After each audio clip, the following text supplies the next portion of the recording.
She had been waiting for this moment for months. She had planned everything carefully, making sure nothing would go wrong. She had bought the tickets, packed the bags, and arranged the babysitter. She had told her husband to wish her luck.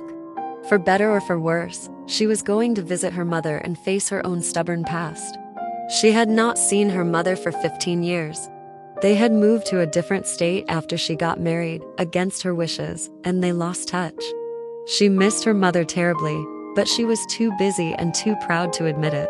She had hoped that her mother would forgive her for leaving and understand her choices. Hoped her mother would bridge the gap between them so she didn't have to. Eventually, missing the woman was more painful than apologizing for youthful arrogance. She had decided to surprise her mother on her birthday. She would knock if she had to, but first she tried her old key. It still worked. She entered the apartment above the bookstore and looked around. It was exactly as she remembered it. The window with the view of the street, the painting on the wall, the books on the shelves. It was home, a place preserved in time. She found her mother sitting on the couch, reading a book, cocooned in classical music. She snuck up behind her and tapped her on the shoulder. "Happy birthday, Mom." Her mother turned around and gasped. Her eyes widened, then filled with tears. She smiled through those tears and reached out for a hug. She hugged her mother fiercely, and her mouth spilled out, words to accompany the wave of emotion surging through her. "I'm sorry, Mom. I have missed you so much. I love you." She had heard her mother say, "I'm sorry too. I love you, my girl."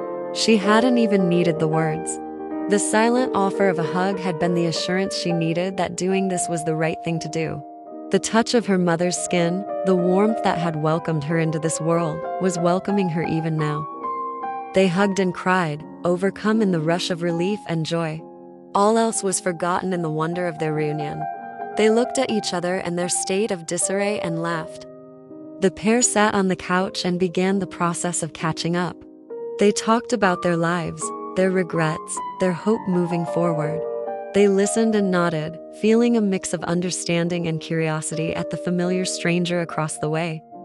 It was apparent quite swiftly how much they had missed each other, and how much they still loved one another, despite fearing the other's rejection for years.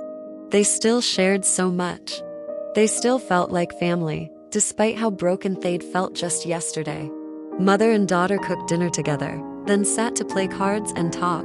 The cards were just like old times. The talking was a much-needed breath of fresh air. They laughed and cried, feeling nostalgic and grateful. They connected like they had never been apart, even though every topic attested to how apart they'd been.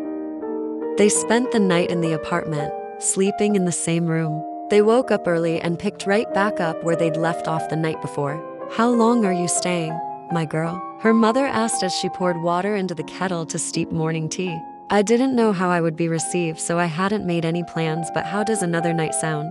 It felt so good to be here. She tried to keep it light. Inside, though, she was desperate for her mother to agree. "It sounds wonderful, darling. I'll start on breakfast. You put last night's dishes away." With that consent, they were mended. It would take time, but the worst of their estrangement was behind them, thanks to this surprise visit.